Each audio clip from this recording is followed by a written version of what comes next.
Denme 2 minutos. Listo. Ok, entonces estamos grabando. Ahora sí ya. Muchas gracias.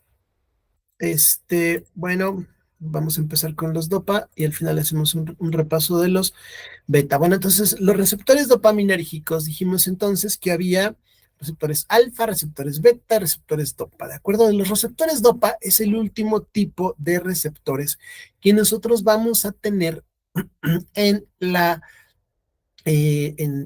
parte de la familia de los adrenérgicos. Ajá. Y entonces, estos receptores van a ser 5 tipos, ¿no? DOPA 1, DOPA 2, DOPA 3, DOPA 4 y DOPA 5. Estos a su vez se dividen de acuerdo a la familia o al tipo de receptor que están estimulando en familias de receptores D1 y D2. Ajá. El D1 normalmente va a aumentar el AMP cíclico y el D2 va a disminuir el AMP cíclico, va, perdón, va a aumentar las corrientes de potasio y va a disminuir las corrientes de sodio activadas por voltaje. En otras palabras, el DOPA 1 va a tener un efecto positivo y los D2 va a tener un efecto negativo. Es decir, ¿qué fármacos dopaminérgicos nos van a lograr un estímulo de las funciones o del efecto biológico? El DOPA 1 y el DOPA 5. ¿Y cuáles van a hacer una disminución? El DOPA 2, el DOPA 3 y el DOPA 4. Ajá. Entonces, ¿dónde se van a encontrar? Si ustedes se fijan, el DOPA 1, sistema nervioso, sistema nervioso, sistema nervioso, sistema nervioso. El DOPA 5, nervioso, nervioso, nervioso. DOPA 2, todo lo que son nerviosos. Ajá. Y es decir, prácticamente nosotros vamos a encontrar que la única o las únicas posibles excepciones pudieran ser el DOPA 1 en la vasculatura renal, ajá, y el DOPA 4 en la parte cardiovascular. Ajá. Entonces, generalmente el resto de las funciones van a estar en sistema nervioso central y solamente unas cuantas nos van a dar función renal y función cardiovascular. ¿De acuerdo? Vamos a hablar un poquito de esos. ¿De acuerdo? Entonces, el resto se van a encontrar prácticamente en centros del sistema nervioso central. En la corteza frontal, en el accumbens, en el hipotálamo, en el núcleo estriado, en la hipófisis, amígdala, en el hipocampo. Ajá. Y generalmente van a tener funciones relativamente complejas. Así que para este tipo de receptores vamos a tener fármacos muy específicos que van a actuar en ellos. Pero en este caso vamos a considerar siempre esto. Los DOPA 1 y los DOPA 5 son activadores y los DOPA 2, 3 y 4 son inhibidores. ¿De acuerdo? ¿Dónde se encuentran? Casi todos se encuentran en sistema nervioso central, excepto los DOPA 1 y un poquito de DOPA 5, vasculatura renal, DOPA 4 en aparato cardiovascular y un poquito menos, ajá, los DOPA 2 en músculo liso.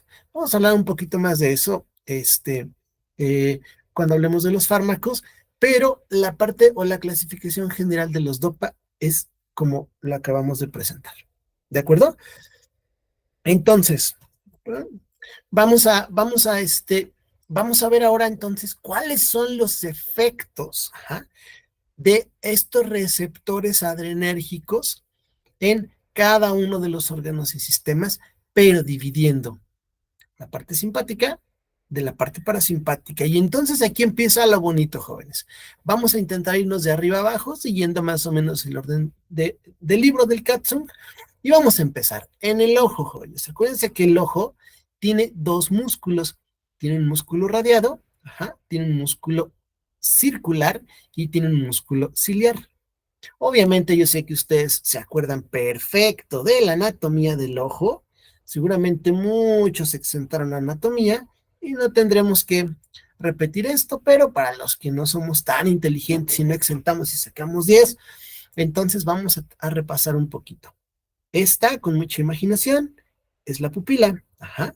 Y la pupila entonces tiene dos músculos, ¿de acuerdo? Un músculo que es radiado, ajá, y un músculo que es circular, ¿de acuerdo?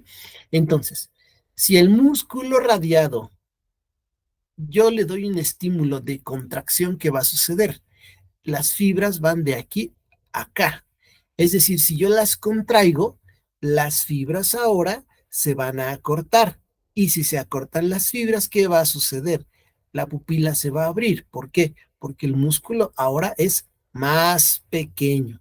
Entonces, el músculo radiado del iris con la acción alfa, bueno, simpática, ajá, vamos a tener un efecto directo en el receptor alfa 1 y va a haber contracción. Entonces me va a generar, ¿cuál va a ser el efecto biológico? Midriasis. ¿Para qué es la midriasis? Insistimos, para que nos entre, ¿qué? Nos entre luz y podamos nosotros eh, agarrar objetos en la oscuridad. ¿De acuerdo? Ahora bien, ¿qué va a pasar entonces ahora con el músculo circular del iris? Sistema nervioso simpático no tenemos nada, pero parasimpático tenemos contracción a través del receptor M3. Entonces, este va a tener el efecto contrario. Si yo contraigo el músculo del iris, ¿qué es lo que va a suceder? Va a haber miosis. Ajá. Y finalmente vamos a tener el músculo ciliar. ¿Para qué nos va a servir el músculo ciliar? Ah, pues para el drenaje del humor acuoso. Y entonces el receptor beta nos va a generar una relajación y el receptor M3 nos va a generar una contracción. Así que, para eso un poquito, esta diapositiva, ahora sí vamos a tener este músculo, que es el músculo ciliar. Si ustedes se acuerdan, por supuesto también que se acuerdan de la anatomía del ojo, claro que sí, ¿verdad? Aquí nosotros vamos a tener el cristalino, ajá, obviamente, ¿qué va a ser? Este va a ser parte del músculo circular, este es el iris, obviamente es el iris, aquí está la córnea, y entonces si yo contraigo este músculo, ¿qué va a suceder? Bueno, vamos a favorecer el drenaje del humor acuoso, ajá, y entonces vamos a favorecer que el ojo disminuya su presión intraocular. Entonces, si nosotros juntamos todo esto, ¿qué vamos a hacer? El efecto simpático mediado por el receptor alfa 1 me va a generar midriasis, es decir, dilatación. El efecto parasimpático por el M3 me va a generar contracción o miosis. En el músculo ciliar, acuérdense que también nos sirve para elongar o para disminuir lo globoso del cristalino.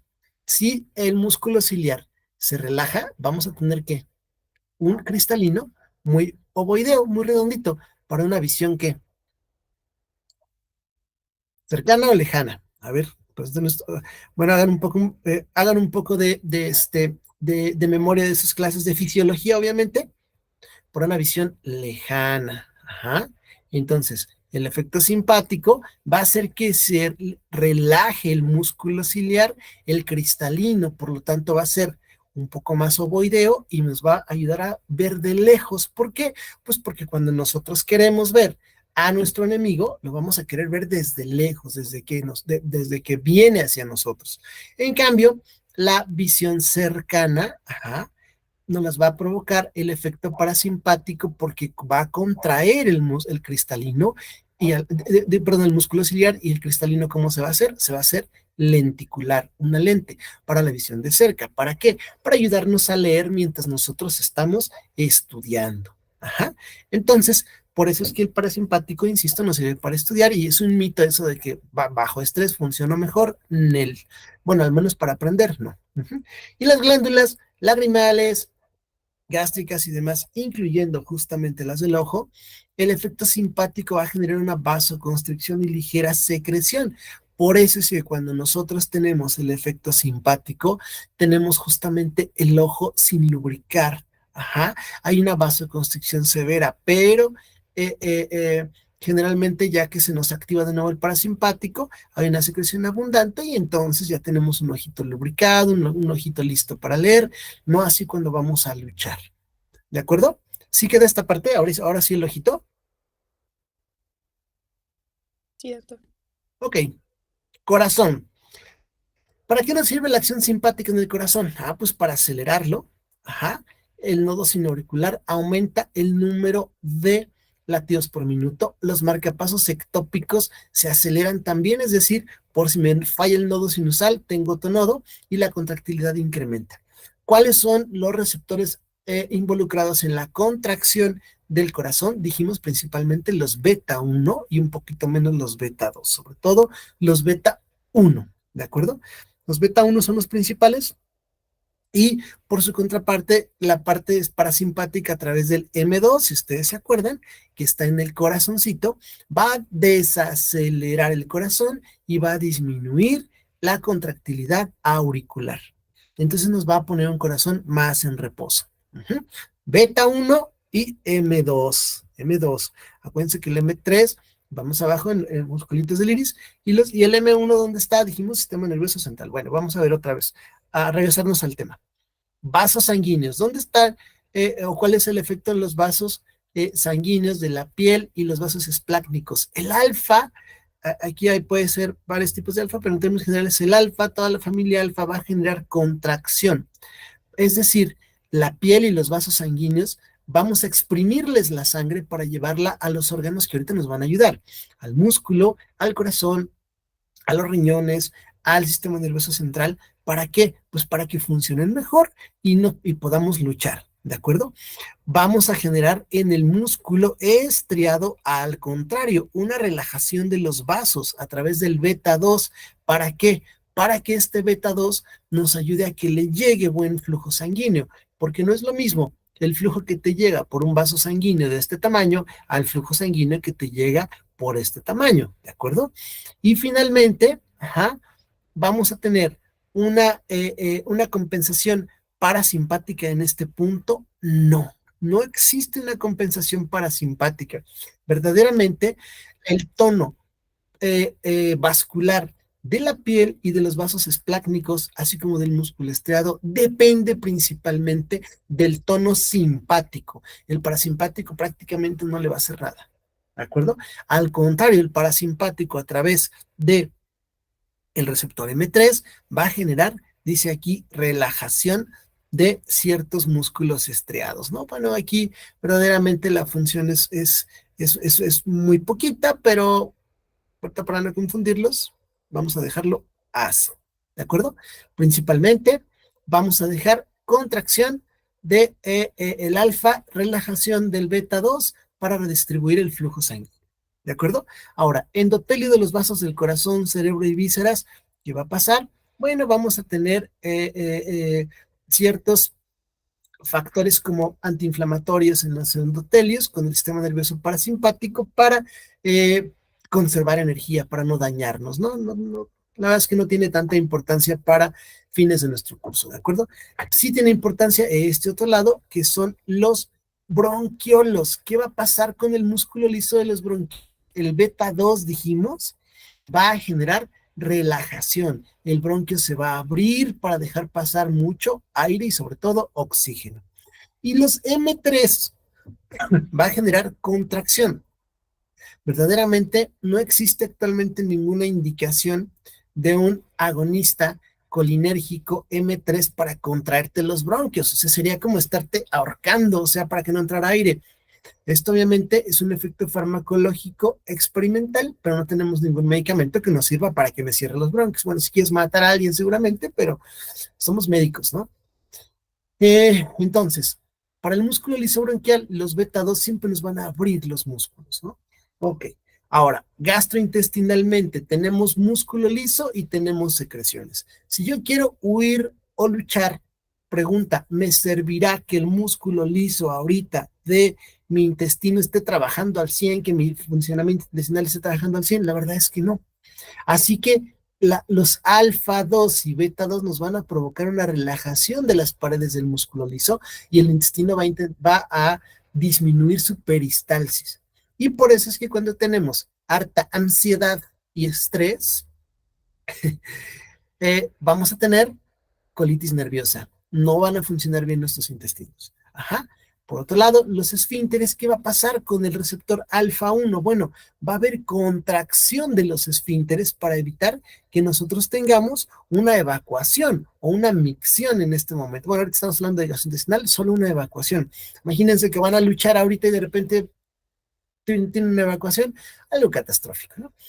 Entonces, alfa 2, beta 2, vamos a hablar de contracción de o peristalsis, pues, y alfa 1, contracción del esfínter. Ajá. perdón, se los dije al revés, alfa 2 y beta 2 vamos a hablar de relajación de la peristalsis, es decir, el intestino se paraliza, y alfa 1 de contracción del esfínter para no evacuar.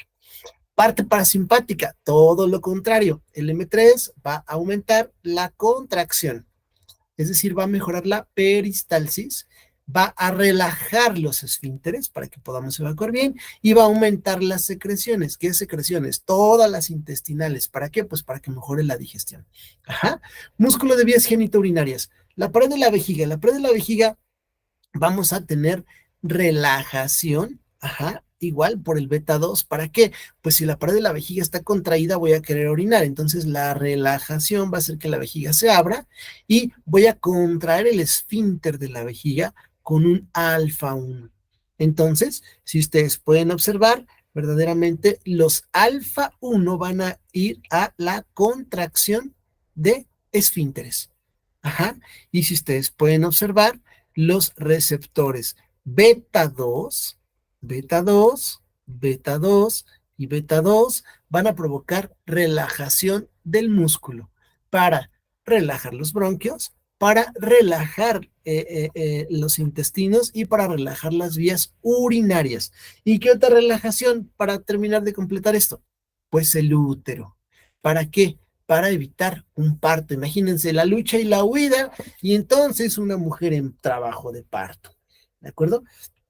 Entonces esto verdaderamente es algo que nosotros podemos empezar a relacionar y así decir, beta 2 siempre va a ser relajación. Y entonces ustedes, ¿qué van a decir? Beta 2 en el útero, me va a inhibir el trabajo de parto. Beta 2 en la peristalsis, me lo va a inhibir. Beta 2 en la micción, me la va a inhibir. Beta 2 en los bronquios, pues me la va a inhibir. ¿De acuerdo? Entonces vamos a tener funciones así. ¿De acuerdo? Ok, continuamos. Luego, en el embarazo al contrario, el alfa, vamos a ver qué tipo específico de alfa, va a contraer el útero. Vamos a ver por qué. Porque en determinado momento del trabajo de parto, yo voy a requerir de un alto gasto cardíaco, de un aumento de la frecuencia cardíaca y de una contracción para el trabajo de parto. Esto lo vamos a especificar muy bien cuando veamos algunos fármacos tocolíticos y demás, ¿de acuerdo? Y las vesículas seminales y el pene van a, bueno, sobre todo las vesículas seminales, va a generar una eyaculación, es decir, la última parte de lo que nosotros vamos a tener dentro de un coito en la parte masculina va a ser la eyaculación, siempre mediada por un receptor alfa. ¿De acuerdo?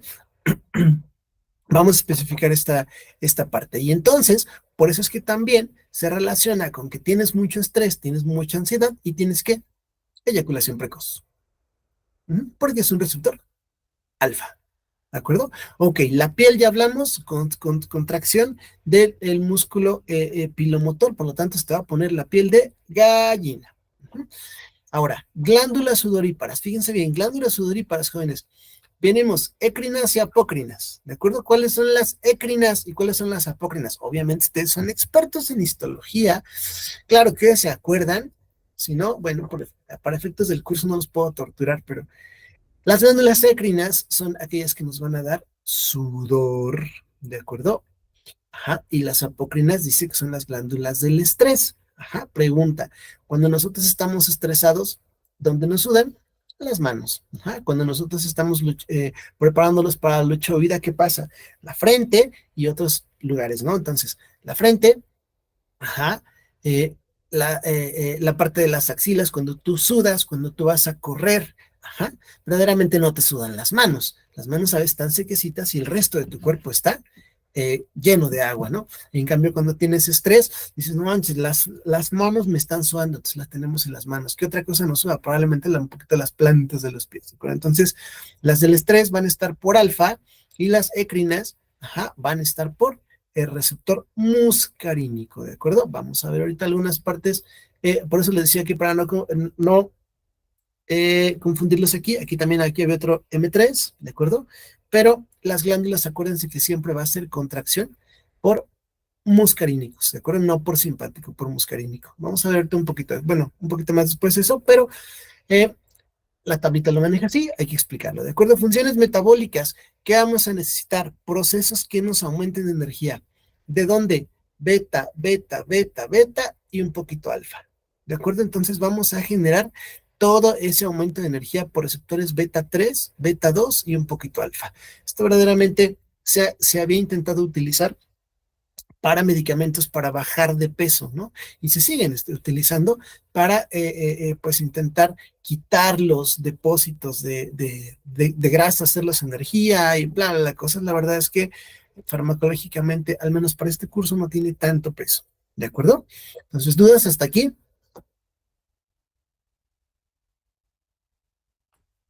¿No? 3, 2, 1, ¿nada? Ok, continuamos entonces. ¿Y cómo funciona entonces este sistema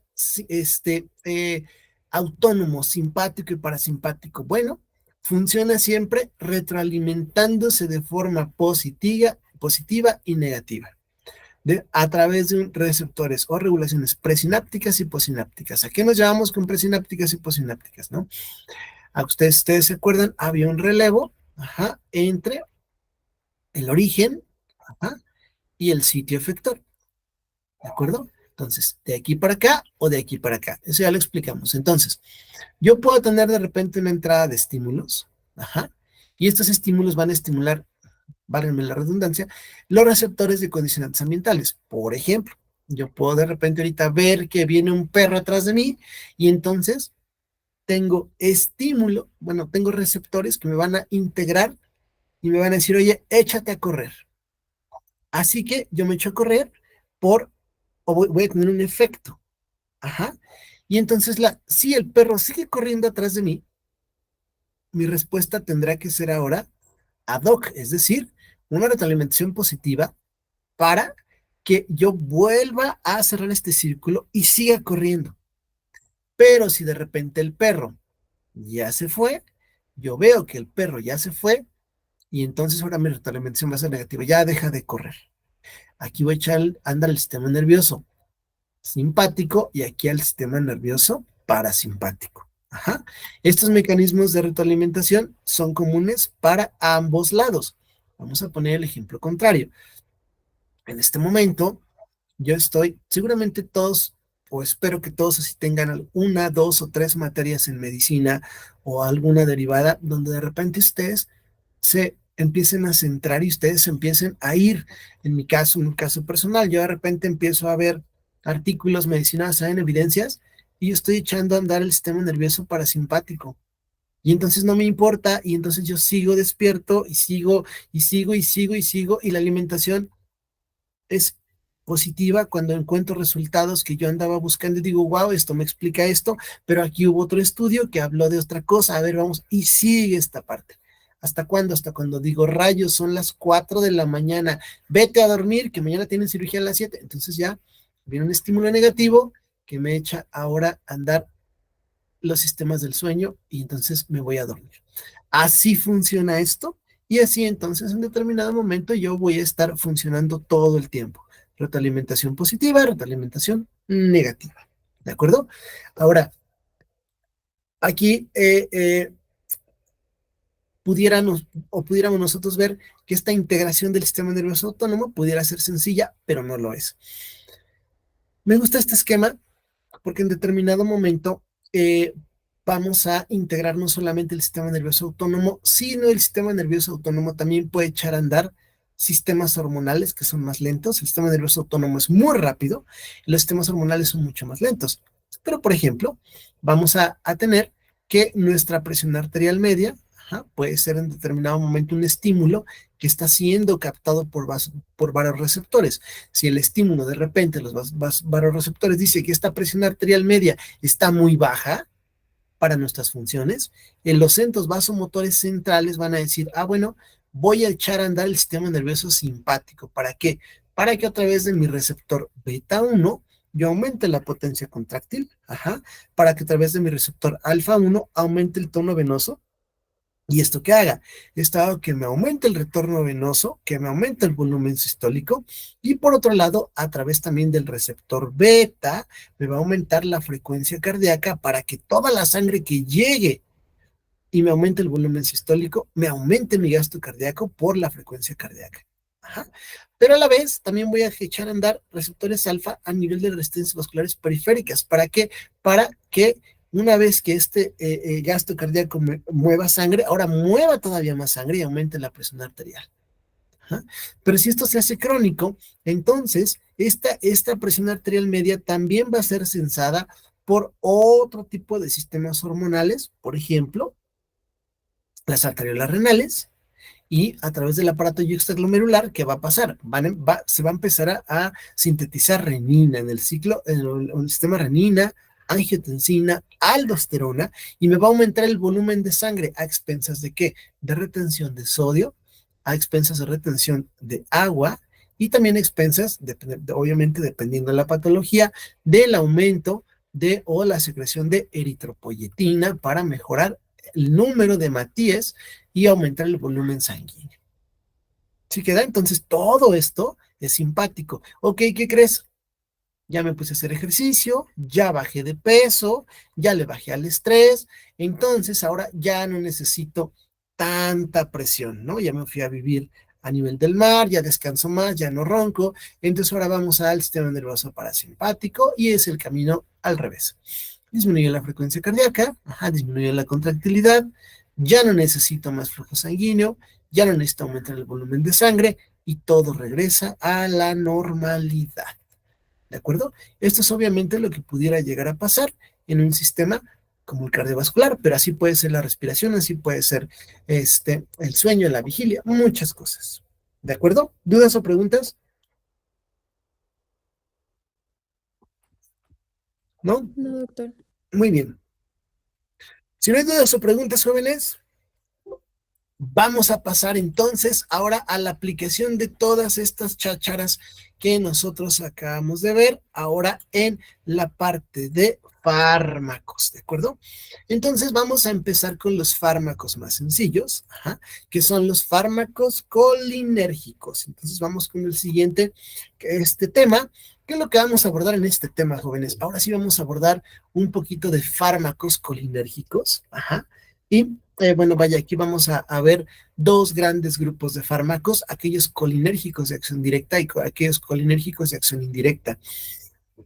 Colinérgicos, acuérdense que estamos hablando que actúan a través de acetilcolina y entonces prácticamente vamos a hablar del sistema nervioso parasimpático. Es el más cortito, es el más tranquilo y como vamos a ver, muchos medicamentos ya no se usan, no tienen indicación, así que vamos a empezar por estos.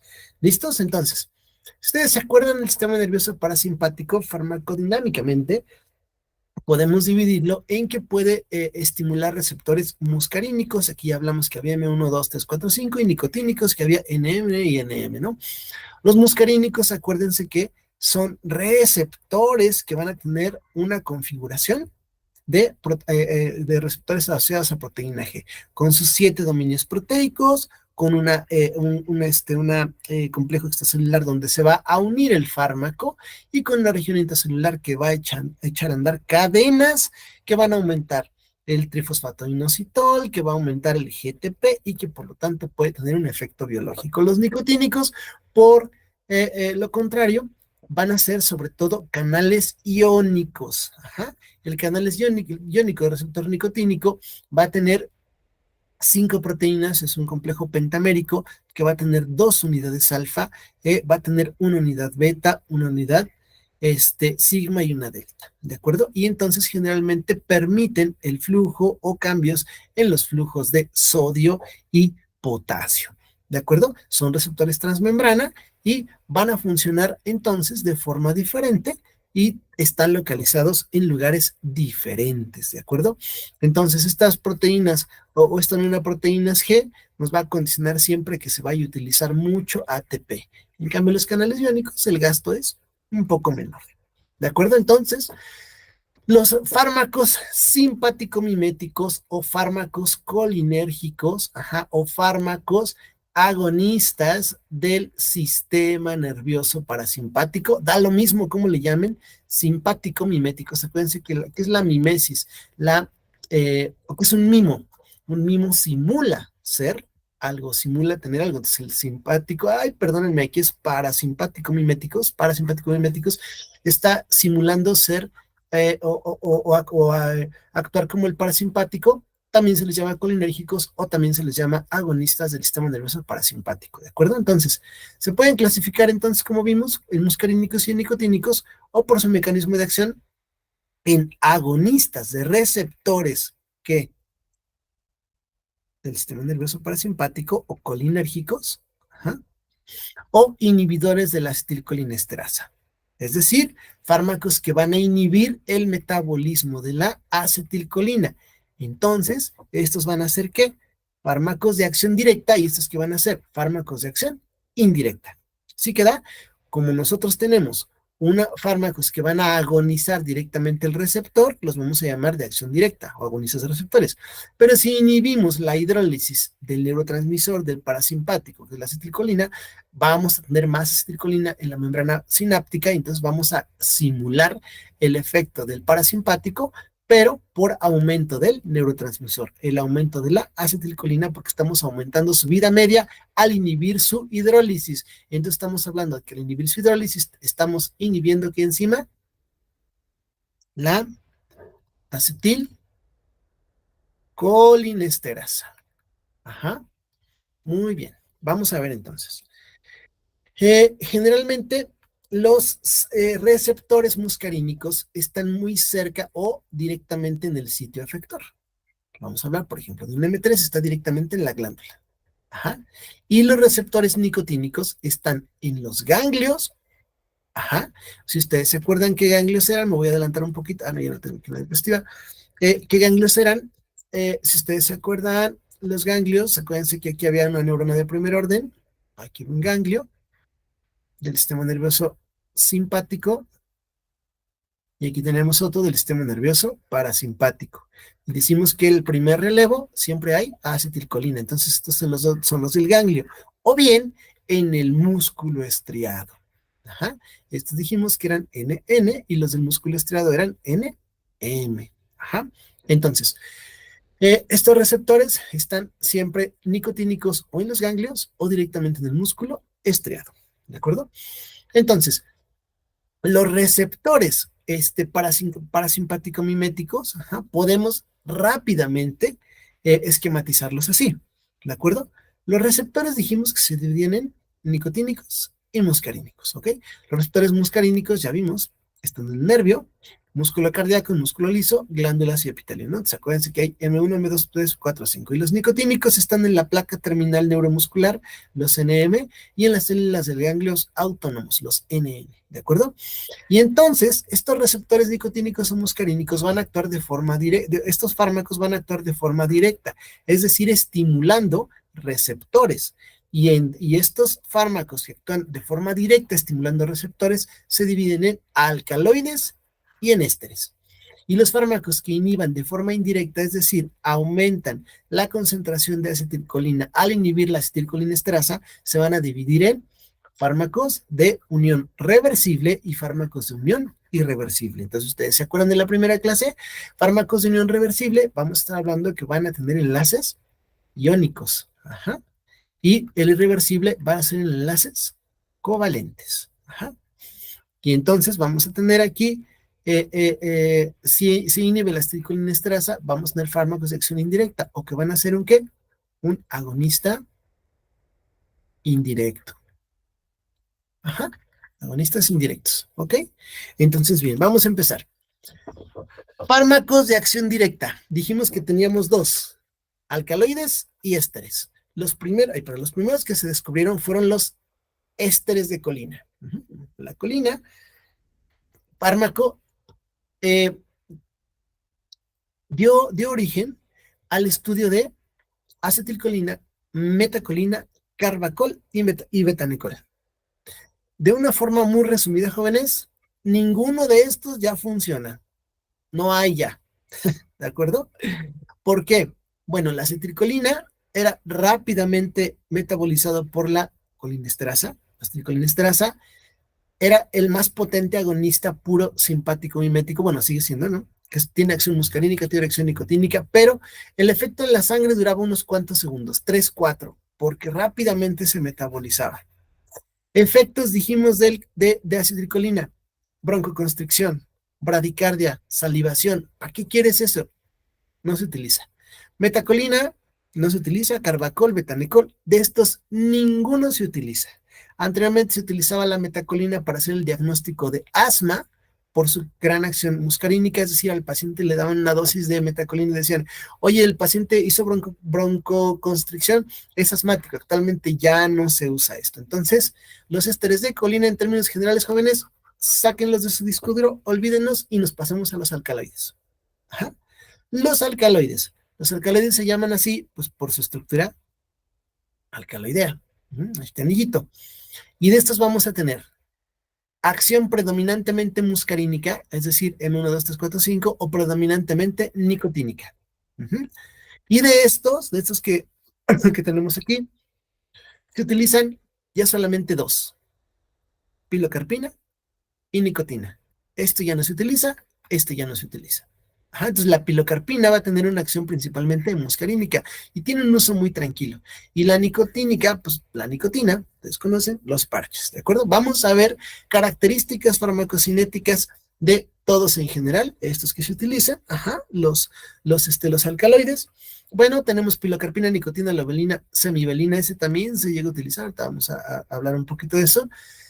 Son fármacos naturales, se absorben de manera satisfactoria por todas las vías. ¿Por qué? Pues porque son liposolubles. Y el más liposoluble de todos es la nicotina. Por eso es que se puede utilizar en un parche. Si ustedes se acuerdan, en las primeras clases, la piel es una capa de fosfolípidos. Entonces, la nicotina se puede vender en parches porque es sumamente liposoluble y se va a absorber a toda la, se va a absorber rápidamente por todas las capas de la piel. ¿De acuerdo? Y bueno, las aminas terciarias dice que se elimina por acidificación. Aquí no tenemos aminas terciarias, solamente nos van a ayudar alcaloides terciarios. Ahorita vamos a hablar un poquito de estas aminas después, pero lo único entonces es la nicotina. Aquí hay que saber de esto que son sumamente liposolubles, por lo tanto se pueden administrar por distintas vías. Los mecanismos de acción, bueno, dependiendo si son muscarínicos, dijimos que apertura canales, disminuye afluencia de calcio, y la nicotínica aumenta el sodio y por lo tanto genera despolarización. ¿De acuerdo? Los muscarínicos, acuérdense que son complejos así, ajá, y nicotínicos, acuérdense que son canales iónicos. Estos aumentan la entrada de sodio y esto, a final de cuentas, apertura el potasio para generar entonces un ambiente más positivo aquí. ¿De acuerdo? Bueno, ¿cuáles son los efectos, jóvenes? Vamos a recordar un poquito. Aquí ya sin receptores, solamente directamente en el órgano, en el sitio efector. Ajá. Efectos biológicos. En el nodo sinusal, ¿qué dijimos? Bradicardia. En las aurículas, disminución de la potencia, o sea, inotropismo negativo, cronotropismo negativo. En el nodo auriculoventricular, por supuesto que se acuerdan, ¿no? ¿Dónde está aurículos ventrículos? Ajá, está por aquí, viene la corriente, va para acá y se va para los ventrículos, ¿no? Simulando un corazoncito. Nodo auriculoventricular disminuye el dromotropismo, es decir, disminuye la velocidad en la que se conducen los latidos cardíacos. Y los ventrículos disminuye su potencial. Es decir, el parasimpático mimético, ¿qué te va a hacer? Te va a tirar el corazón en todos los sentidos. Cromotropismo, inotropismo, dromotropismo y disminución de la contractilidad ventricular. O sea, nos tira el corazón. ¿Pero qué va a pasar en las glándulas? M3, va a aumentar la secreción. ¿Ah? Las glándulas sudoríparas, salivales, lagrimales y nasofaringeas. Ajá, entonces, siempre que estemos tranquilitos, vamos a salivar más. ¿Cierto o no? Cuando tenemos un problema, el estrés hasta arriba, tenemos la boca seca, ¿no? Incluso decían las abuelitas antes, ahora que vayan a sus comunidades, no, ya sí llevan comunidad, ¿no? Por supuesto que van a ver a sus familias, creo en ustedes, y no, hasta la boca seca tengo del coraje que me hizo pasar mi hijo que estudia medicina. Bueno, así sucede porque se echa a andar el sistema nervioso simpático, en cambio el parasimpático te aumenta las secreciones, ¿de acuerdo? En el ojo, dijimos, miosis, es un ojo chiquito porque quieres enfocar bien, porque estás estudiando. Músculo ciliar, lo contrae, ¿para qué? Para que el cristalino se haga esférico y tú puedas ver de cerca. Ajá. Pulmones, ¿qué dijimos? Broncoconstricción.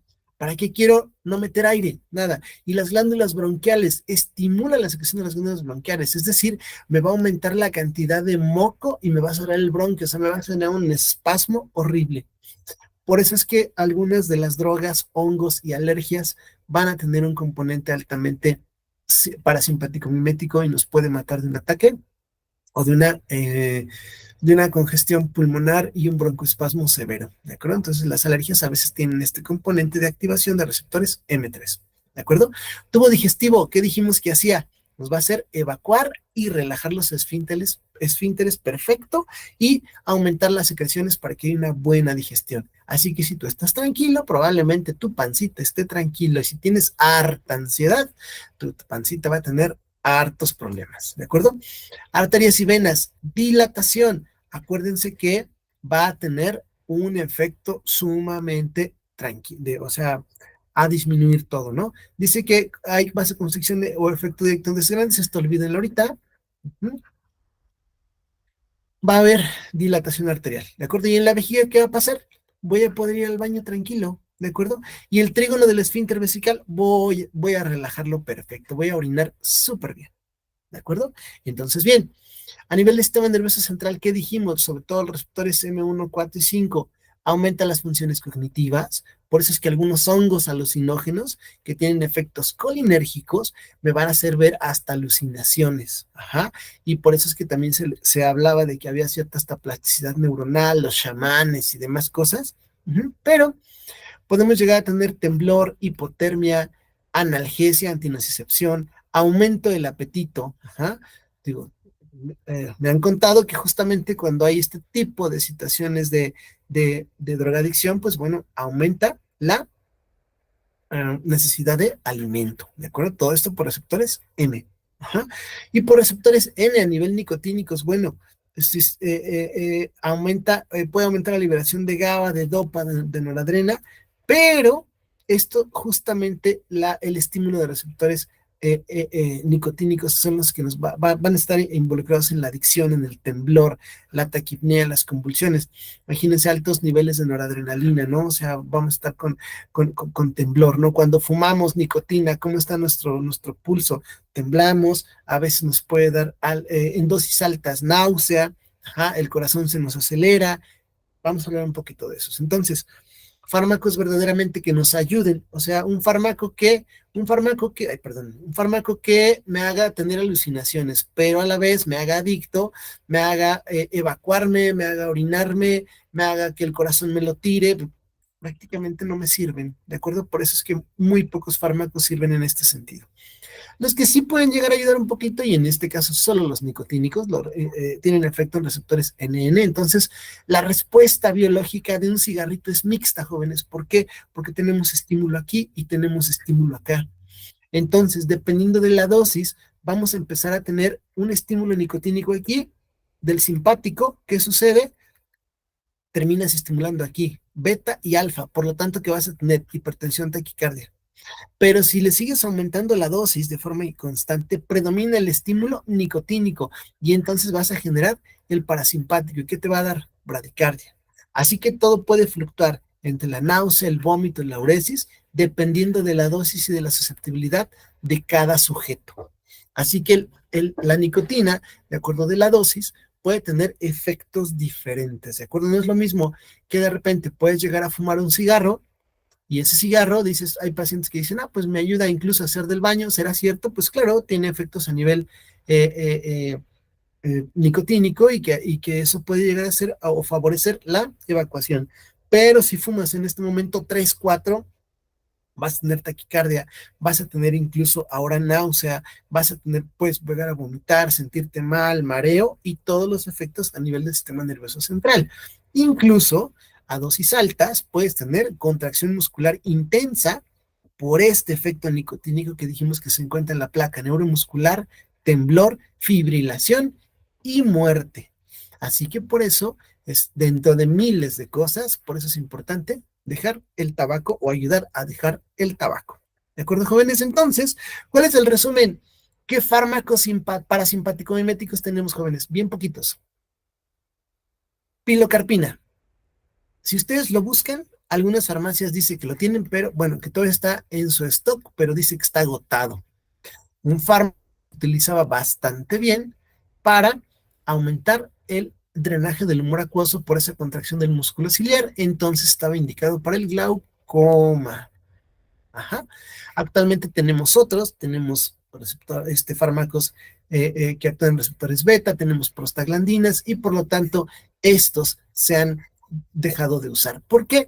Porque si ustedes se acuerdan, los fármacos son susceptibles al metabolismo, rápidamente se eliminan, entonces el efecto era muy poquito, así que prácticamente ya no está.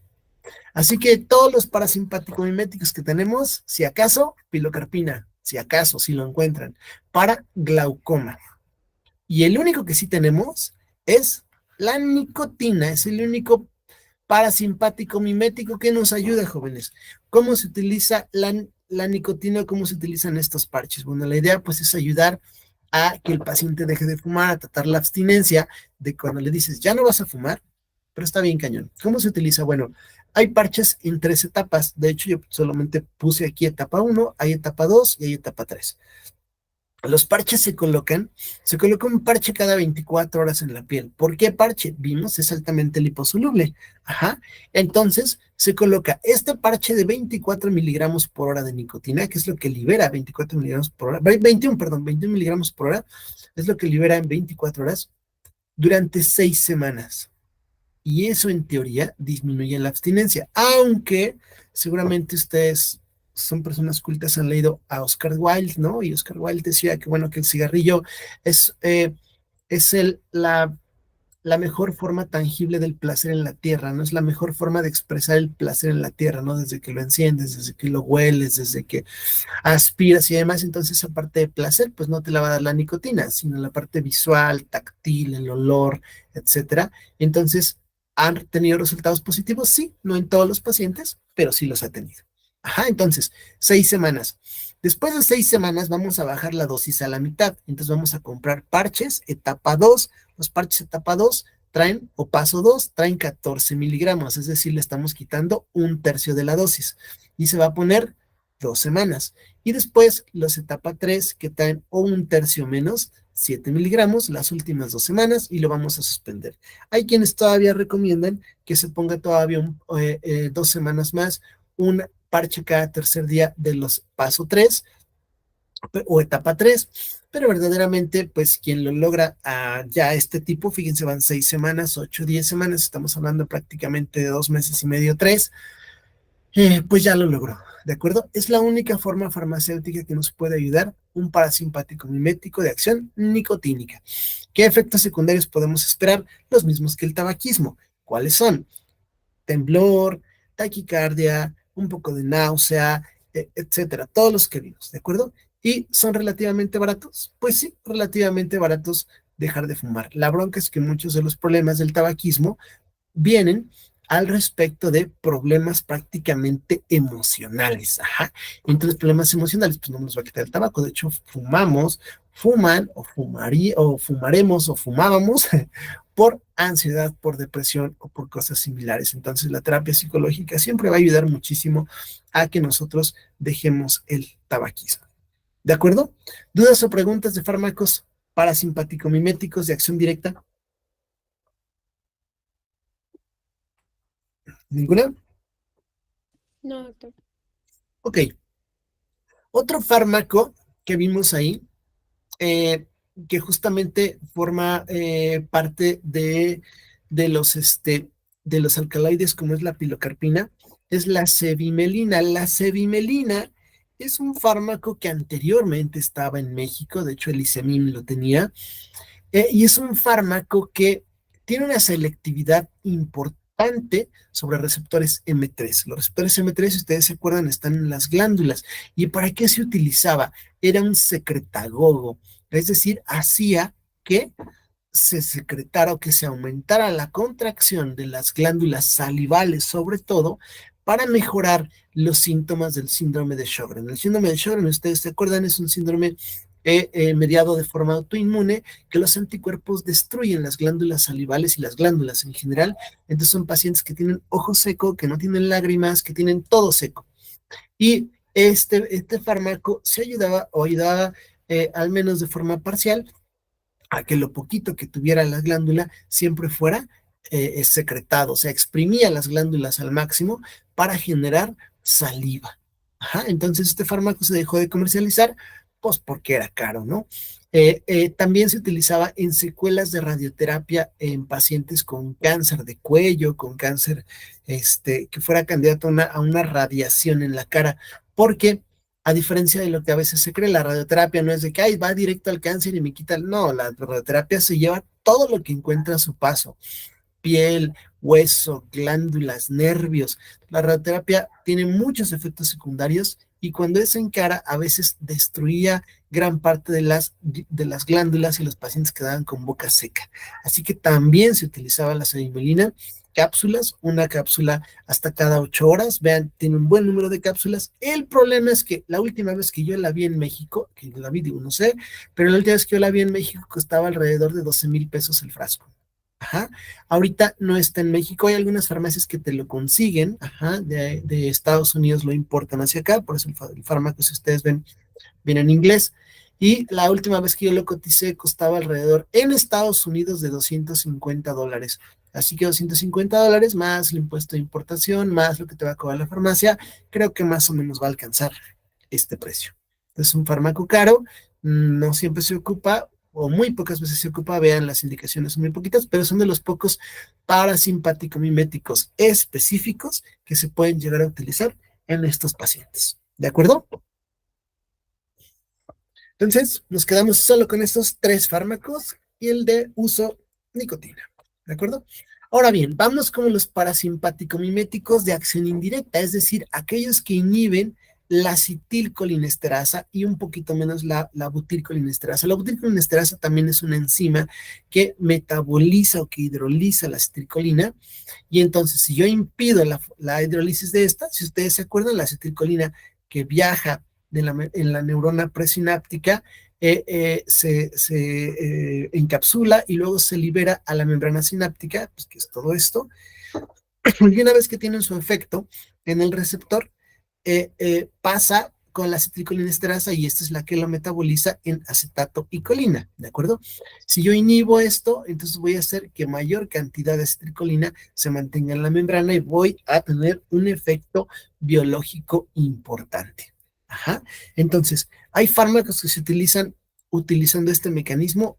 Sí, pero muy poquitos. Fíjense bien.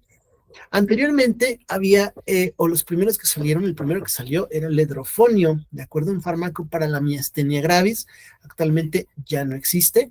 Ajá. Un segundo grupo, los ésteres del ácido carbámico, ajá, y que había, que son prácticamente alcoholes con amonio cuaternario terciario, ¿no?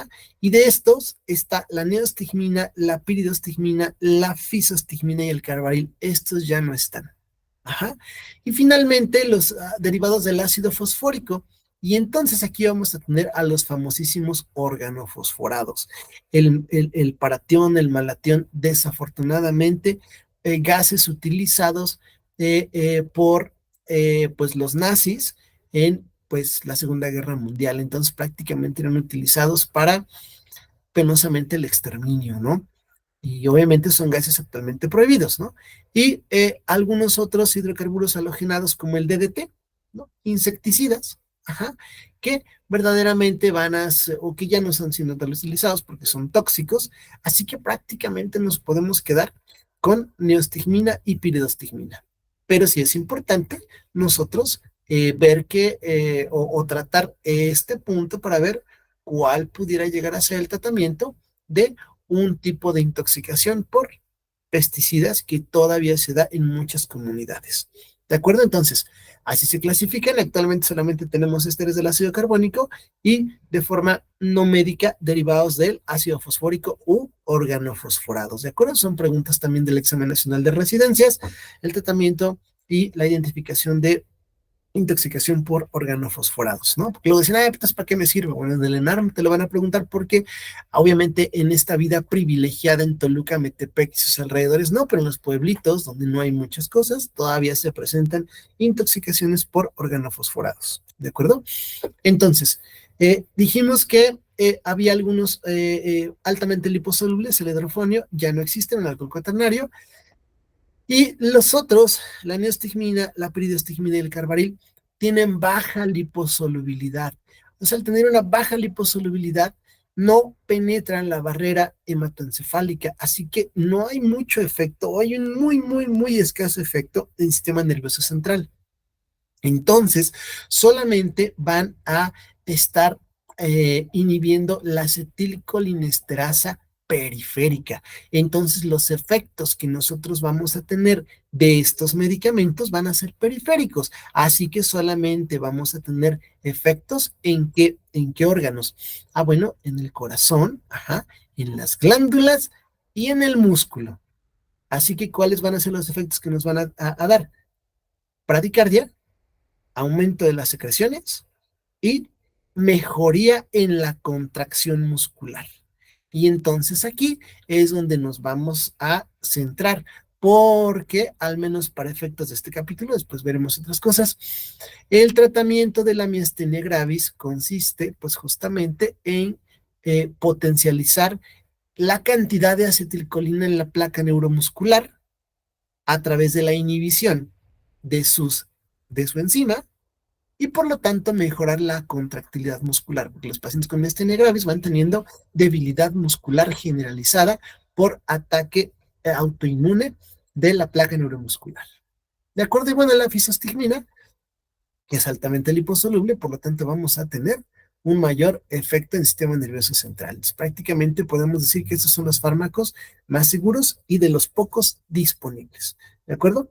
Otros, ya hablamos de los organofosforados, gases justamente, pues no bonitos para la humanidad.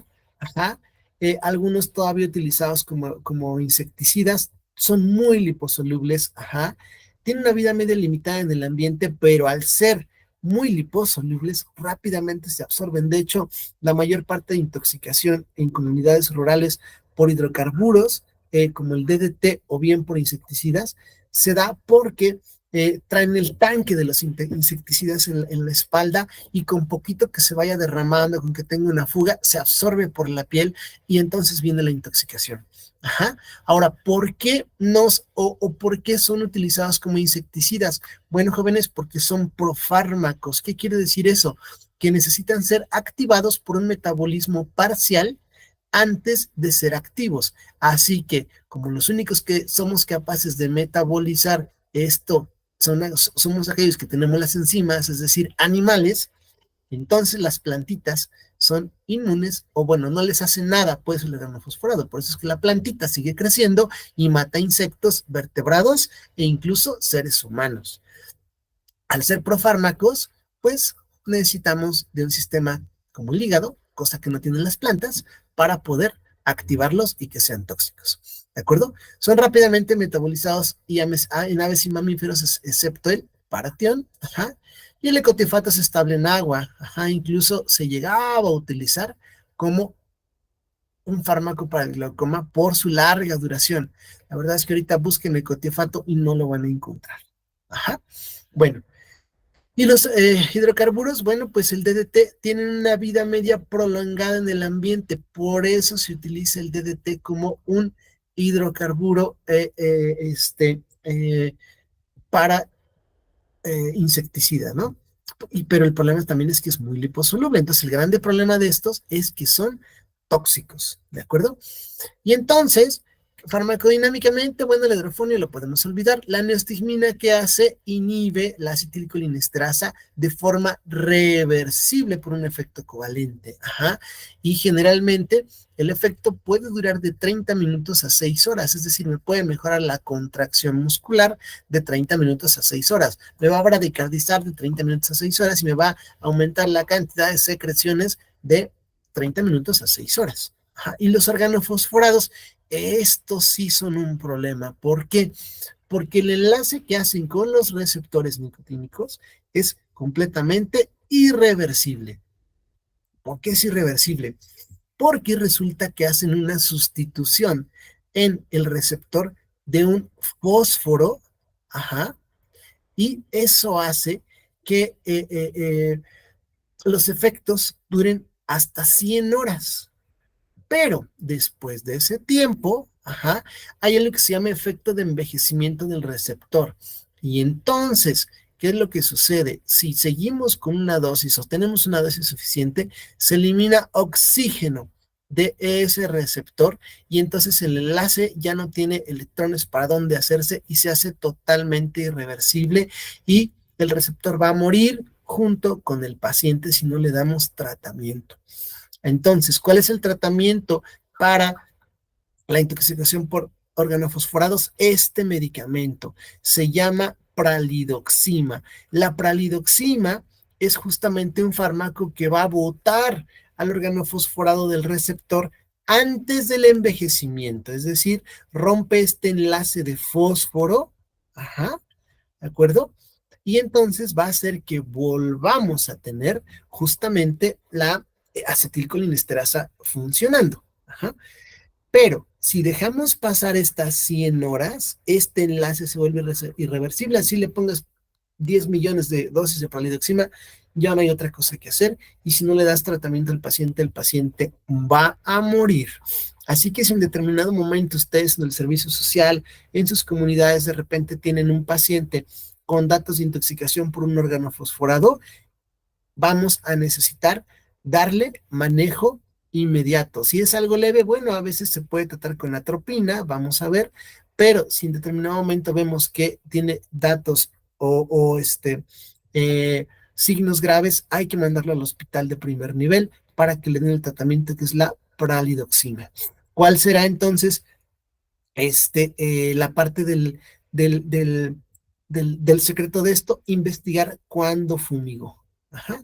¿Por qué? Porque si tenemos, dice, bueno, es ayer, perfecto, tenemos tiempo. Es antier, hoy ya estamos, pero ¿qué cree, doctor? Hoy es jueves, el día domingo fue, y el paciente ya viene eh, con una bradicardia importante, ya viene con un ataque del estado general, convulsionando, somnoliento. Es muy difícil. Así que tenemos de todos modos que mandarlo a primer nivel para intubarlo, darle terapia de soporte y pues bueno, esperar pues que no pase a algo pues mortal. ¿De acuerdo? Entonces, esto es el problema de los organofosforados. Inicialmente un enlace irreversible con fósforo, pero después de eso se libera oxígeno del enlace con esterasa y ya valió. Pero aquí todavía tenemos chance de darle pralidoxima antes de 100 horas. La neostigmina no, este es un fármaco reversible, ¿de acuerdo? Entonces, ¿qué vamos a hacer con estos medicamentos? Bueno, primero vamos a ver que aquellos que cruzan la barrera hematoencefálica, que cosa que no tenemos justamente con la neostigmina, pero sí con los otros, con el DDT, vamos a poner al paciente alerta con convulsiones, ajá, vamos a tener los ojos vías respiratorias y gastrointestinales, ¿cómo los vamos a tener? Vamos a tener el ojo lagrimeando, vamos a tener broncoespasmo, vamos a tener aumento de las secreciones bronquiales, mucha tos, paciente con diarrea, paciente con ausencia de control de esfínteres. Podemos tener efectos mixtos, pero generalmente va a predominar el efecto agonista parasimpático. Entonces vamos a tener bradicardia, un paciente bradicárdico, un paciente hipotenso. Ajá. Vamos a tener también un aumento en la función justamente de la placa neuromuscular y podemos tener aumento de la tonicidad, fibrilación, ajá, el paciente temblando, bradicárdico, con cialorrea, vaya, y con el antecedente, obviamente, de que el paciente se intoxicó, ¿no? Para los que son chiquitos, bueno, o vaya, con efectos muy controlados, hablamos a lo mejor de la pilocarpina, ajá, que vamos a tener en el ojo, pues vamos a tener un aumento de la salida del humor acuoso. Entonces va a ser un fármaco para el tratamiento del glaucoma. Estos ya no existen, los pueden olvidar, ¿de acuerdo? Tubo digestivo y vías urinarias. Anteriormente se utilizaba el betanecol para favorecer el, eh, el, el funcionamiento intestinal después del íleo, es decir, de la parálisis de los intestinos después del posoperatorio. Actualmente ya hay otros medicamentos. Busquen betanecol, ya no existen. Y para el efecto glandular, ¿cuál nos sirve? Dijimos esto pues ya casi no, pero sí, la cevimelina, ajá, Sjögren, serostomía por radioterapia, ¿de acuerdo? Y para la neuromuscular, ¿cuál vamos a tener de los de acción indirecta? Neostigmina, hidrofonio ya no hay, ajá. Anteriormente se utilizaba también para las arritmias, ya no hay. Y obviamente habrá que tener cuidado cuando los pacientes se intoxican. Dijimos que había fármacos que tenían efecto colinérgico. La fisostigmina anteriormente se consideraba un fármaco para que te puede intoxicar. Esto lo pueden olvidar. ¿Con qué nos quedamos, jóvenes? Esto, esto y esto de aquí. Bueno, les quito todo el tachoneo, ¿no? Si quieren. Aquí. Esto, esto y esto de acá. De esto ya hablamos, de esto ya hablamos. ¿Cuáles nos quedan? Este de aquí. Vamos a ver entonces. Antes de eso, bueno, hay algún libro en el cuadro que habla de que cuáles son alcoholes, cuáles son carbamat, sobre los fosforados. Prácticamente nos podemos quedar con esto y con este de aquí. ¿De acuerdo? ¿Cuáles se comercializan, jóvenes? Desafortunadamente, ya solamente estos dos. El primero es la neostigmina. Bueno, vamos a empezar con este. La piridostigmina. La piridostigmina es un inhibidor de la acetilcolinesterasa. Es decir, es un parasimpático mimético indirecto y que nos va a ayudar al tratamiento de la miastenia gravis. Dijimos que el paciente va teniendo debilidad. Entonces, ¿qué vamos a hacer? Pues le vamos a dar un inhibidor para que haya más acetilcolina en la placa neuromuscular, que como bien dijimos, no cruza la barrera hematoencefálica, entonces no vamos a tener efectos en el sistema nervioso central, no vamos a tener esto, no vamos a tener esto tampoco de acá, pero sí vamos a obtener los efectos clásicos de un parasimpático mimético, es decir, el paciente va a mejorar su fuerza muscular, pero vamos a tener un aumento de las secreciones bronquiales, un aumento de las secreciones intestinales, puede ser que tenga diarrea, puede ser que tenga algunas situaciones ahí de bradicardia, así que tendremos que tener cuidado en estos pacientes y generalmente se dan, bueno, pues con dosis mesuradas, obviamente es tratamiento de especialista, pero generalmente en algunas ocasiones se dan solo para cuando el paciente ya tiene una debilidad importante. Ajá. Cuando tenemos una crisis, cuando tenemos o cuando queremos darle mucho más power, pues se puede hacer una infusión intravenosa de neostigmina. Ajá. Entonces la piridostigmina se puede absorber vía oral, pero no tiene vaya ningún problema en pasar a la circulación espontánea. La neostigmina tampoco la tenía, pero actualmente solo se fabrica intravenosa. Ajá, entonces, a lo mejor una de las pequeñas diferencias, pues es que esta dura un poquito más, la piridostigmina, ajá, esta dura un poquito menos, pero esta solamente intravenosa. Así que si queremos un efecto rápido, podemos utilizar nestigmina intravenosa. Pero también el efecto rápido hace que las secreciones, la bradicardia y todo sea muy rápido.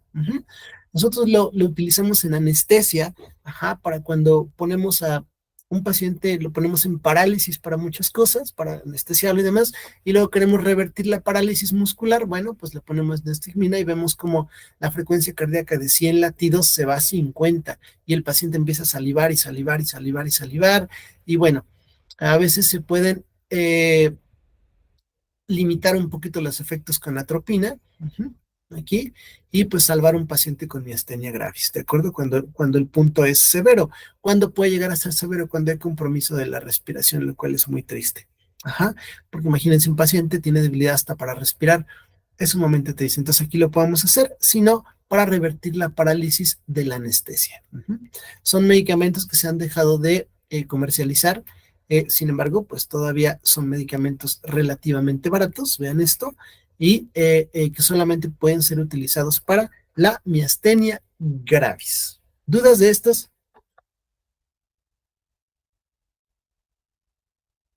¿No? 5, 4, 3, 2, nada. No, doctor. Muy bien, el resto pueden olvidarlos. Saquen, no almacenen cosas en su disco duro que no nos vayan a servir. ¿De acuerdo? Algo importante, jóvenes, es que ustedes, al momento de analizar parasimpático-miméticos, podemos enriquecer un poquito la clase hablando de lo que es el síndrome colinérgico. ¿Qué rayos es el síndrome colinérgico? Bueno, pues es un síndrome prácticamente por intoxicación.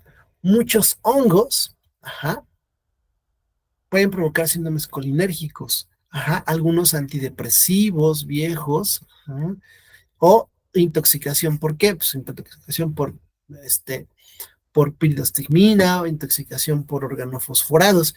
¿Y qué es lo que vamos a tener? Bueno, vamos a tener efectos muscarínicos y nicotínicos, ajá. Visión borrosa, hiperemia conjuntival, rinorrea, diaforesis, vómito, cólico, bradicardia, incontinencia de esfínteres y nicotínicos, calambres, mialgias, ajá, hiperglicemia y obviamente los efectos en el sistema nervioso central, ansiedad, confusión, irritabilidad, que conforme va aumentando la dosis, aumenta o va de la letargia a la ataxia, la represión respiratoria, convulsiones y muerte. Hay varios síndromes que en determinado momento nosotros podemos confundir con estos síntomas. ¿Cuál pudiera ser, jóvenes, como los datos o los puntos pivote, los diferenciadores de un síndrome colinérgico?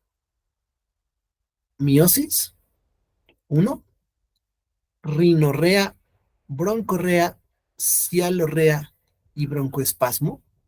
Ajá. Ah, incontinencia de esfínteres y bradicardia. Ajá. Calambres, mialgias y fasciculaciones. Ajá. Y el resto puede simular otras cosas. Es decir, si llega de repente un paciente con ansiedad, con confusión, irritabilidad, y vemos que está súper salivando, con mucha realorrea, que tiene dificultad para respirar, los ojos puntiformes, se ha hecho del baño y está bradicárdico, tiembla, probablemente es un síndrome colinérgico. ¿Qué tendremos que investigar, jóvenes? Bueno, hongos. ¿Qué otra cosa podemos investigar, jóvenes? Antidepresivos. Y a lo mejor decir, híjole, pues sabes qué, vamos a ver si no, eh, pues tienes alguna parte de esto y entonces habrá que tratarlo. Ajá. ¿Cuál puede ser uno de los tratamientos? Atropina, lo vamos a ver para la siguiente clase. Ujú. Pero es importante hablar de esto porque pueden, si no, tener un paciente con una intoxicación por DDT, pues sí, un paciente que le gusten las hierbitas mágicas, ¿de acuerdo? ¿Qué tan frecuente es esto? Bueno, pues nosotros aquí en Toluca, donde estamos, acá en Tenancingo, Tenango del Valle, hay un lugar donde venden muchos hongos y quien vaya a hacer por servicios sociales probablemente que tenga la posibilidad de ver este tipo de intoxicaciones. Tratamiento inicial, decimos, atropina y enviarlo a tercer nivel, porque puede llegar aquí. Y entonces va a ser una catástrofe. ¿De acuerdo? Finalmente, bueno, el libro maneja siempre detrás de su capítulo o las últimas páginas, maneja justamente cuadritos como estos, el capsule, ¿no? Y les da como un resumen de todo. Ésteres de colina, ajá, de acción directa, alcaloides muscarínicos estéticos de acción directa, y agonistas nicotínicos de acción directa. El grande problema es que pues ya no está actualizado. Les da el mecanismo de acción, les da los efectos, las aplicaciones, farmacocinética, y el problema es que estos ya no se comercializa. Dijimos que si lo encuentran, pues bueno, ajá, pues bueno, por importación, ajá, y lo único que tenemos es este. Ajá. Aquí pues tampoco, estos tampoco ya tienen. Entonces, pues vaya, de repente podemos llegar a tener podemos llegar a tener y a veces y todos los demás, pues a veces son cosas que a lo mejor pueden leer para que complementen el resto del conocimiento, pero verdaderamente no van a encontrar ya estos fármacos. Ajá. Finalmente, ¿cómo, ¿cómo poder encontrar o cómo saber si se comercializan estos fármacos? Ok, esto va a ser la última parte de la clase. Bueno, pues es relativamente fácil. Yo generalmente les sugiero, ajá, que empiecen a buscar eh, el fármaco directamente en una farmacia. Ajá. Las farmacias, pues, vamos a decirlo así, las cadenas más grandes de farmacias que a lo mejor vamos a tener en México, vamos a tener la farmacia San Pablo, ajá, la farmacia Guadalajara, ajá, vamos a ver otras a lo mejor no tan eh, grandes, pero que nos pueden ayudar. ¿Ah? Y vamos a tener también una que es la farmacia con fármacos, farmacias especializadas, que su nombre mismo lo dice, farmacias especializadas. Fármacos que a veces no encuentran en las farmacias comunes, los pueden encontrar aquí. ¿De acuerdo? Entonces, por ejemplo, yo hace ratito busqué, ajá, por ejemplo, digo, siempre es importante decir, bueno, a ver, busco Carbacol, le doy aquí Carbacol. La verdad es que Carbacol, les quiero mostrar aquí. Nada. Ajá. busco a lo mejor aquí Betanecol, Betanecol, ah, perdónenme mis nombres, ¿no? Digo mis letras, no hay nada, ajá, y así los puedo ir buscando en distintas farmacias, ¿de acuerdo? Y de repente decimos, híjole, no hay, pero vamos a poner neostigmina, ¿no? Y entonces automáticamente ya me aparece aquí neostigmina. ¿De acuerdo? Algo importante que también a veces les pido es que ustedes empiecen a ver, conforme lo vimos en la primera clase, la parte de los precios. Fíjense bien, por ejemplo, aquí. Ujú. Neostigmina. La neostigmina, la misma neostigmina en ampolletas, en la farmacia San Pablo cuesta 279 pesos y en la farmacia Guadalajara 205 pesos. Ajá, vamos a ver las farmacias de Benavides. Vamos a ver si tienen neostigmina. Ujú. Y las farmacias Benavides no tienen neostigmina, viene una leche, probablemente no tenemos neostigmina. Ajá, y las farmacias especializadas, ¿ah? Vamos a empezar a ver, también la tienen, ¿no? Prostigmina, ¿no? Y entonces, vean, a esta sí la tiene disponible, 257 pesos, 205 pesos, ajá, y 279 pesos. También en algunas ocasiones, digo, a veces sus pacientes sufren, pueden consultar justamente la disponibilidad de en la farmacia, ¿no? O sea, en cuáles les queda cerca, y entonces ustedes de repente ver, vamos a poner aquí la que sea,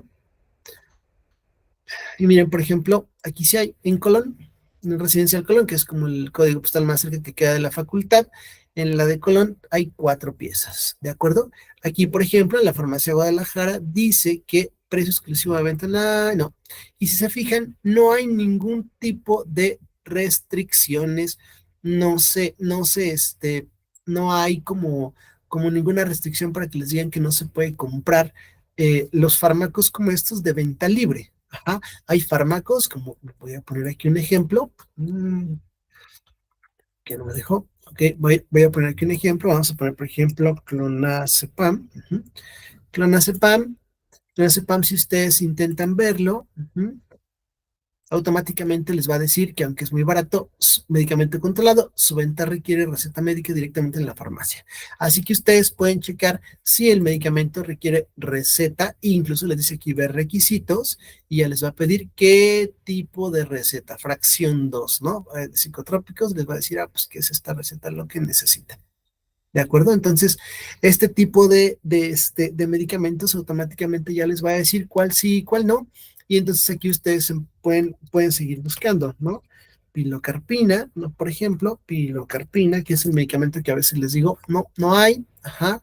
Hace rato, por ejemplo, yo lo busqué aquí en el Google normal, pilocarpina, y generalmente pongan este medicamento después de pilocarpina, y entonces ya les puede dar algunas opciones. Miren, por ejemplo, aquí, no, miren, pero pilocarpina oftálmica. Entonces vamos a cambiar, por ejemplo, la búsqueda, pilocarpina oftálmica. A veces están medio escondidos. Miren, por ejemplo, aquí no hay. Miren, en farmacias del ahorro. En farmacias del ahorro dice que hay pilocarpina oftálmica. Les digo, no en todas. Aquí sí, en farmacias del ahorro. Mire, se llama Pilofteno. Ajá. Que fue de donde lo saqué. Vamos a poner aquí Pilofteno. No hay en farmacias Guadalajara. Pilofteno. Pilofteno.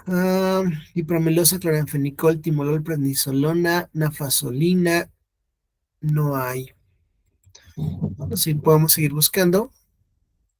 No hay. Y no hay, jóvenes. Es el TP, no, tropicaína, no hay. No hay. Entonces, si se fijan, la única en donde lo podemos encontrar es en las farmacias del ahorro. Ajá, entonces, digo, también obviamente hay que ver la disponibilidad, bla, bla, bla, bla, bla, cosas. Y también les va a decir aquí, ¿requiere receta? No. ¿De acuerdo? Este medicamento también se pueden dar gotitas para el glaucoma. La verdad es que ya casi no se dan, les digo que hay otros mucho más eh, seguros. ¿De acuerdo? Y ustedes así pueden buscar justamente de este cuadro que les da el libro, cuál de ellos sí se puede encontrar, ¿no? Por ejemplo, aquí yo también busqué hace rato la piridostigmina, ¿no? Y la piridostigmina, pues si la encontramos, bueno, ya encontramos neostigmina, piridostigmina, que tal, y la piridostigmina, mire, también la encontramos aquí, ajá, en las farmacias Guadalajara. ¿De acuerdo? Entonces, es una forma fácil de que ustedes puedan ver justamente dónde encontrar, cuáles fármacos sí se pueden, bueno, cuáles sí están, cuáles no están. Ajá, y entonces, por ejemplo, es imposible que ustedes se sepan todas las dosis. Entonces, los fármacos van a empezar a ver, copian, pegan, y automáticamente les va a dar siempre una ficha técnica en algún lado, ¿no? Y entonces, por ejemplo, miren, indicaciones, miastenia gravis en adultos, hilo paralítico, dice aquí, pues el hilo paralítico sería un poquito más difícil. Y efectos, bueno, erupción cutánea, hipersensibilidad, síncope, bueno, lo de lo normal, ¿no? Y obviamente también lo que pueden encontrar justamente, pues son a veces las dosis, ¿no? Digo, es imposible a veces saberlo todo, ¿no? Pero justamente pueden poner aquí justamente dosis, ¿no? Y entonces ya les va a decir que justamente la dosis vital es de medio a 3 comprimidos, es decir, de 30 a 180 miligramos cada toma, administradas 2 a 4 veces al día. Ajá, entonces automáticamente, si ustedes tienen un paciente con miastenia gravis, no tienen ni idea de qué onda, pero dicen, sí, el Rosas me dijo que la piridostigmina se puede dar tabletas oral, a lo mejor le pueden empezar a dar un poquito de tratamiento, le van a advertir sobre los efectos secundarios y le pueden dar una dosis baja y lo mandan con un especialista, ¿no? Como es un trastorno autoinmune de la miastenia gravis, ¿a quién se lo tendrán que mandar? Pues probablemente a un reumatólogo, a un inmunólogo, cuando menos un internista.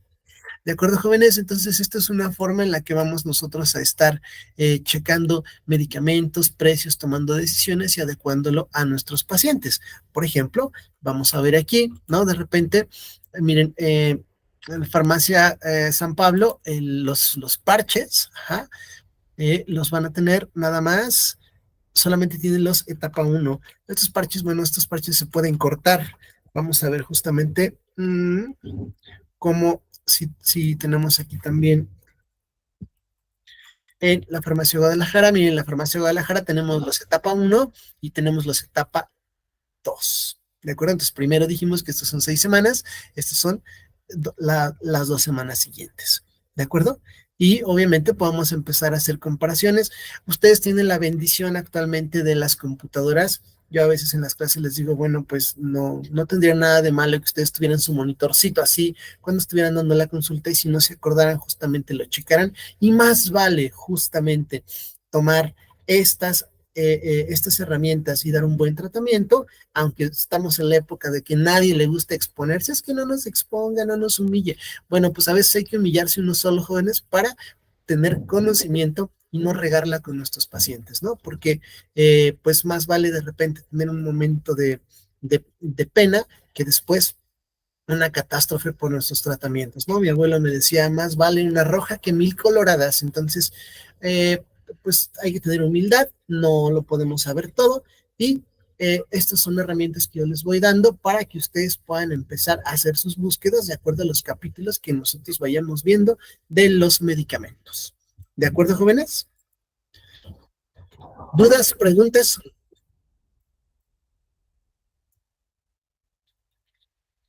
¿No? ¿No hay dudas, no hay preguntas?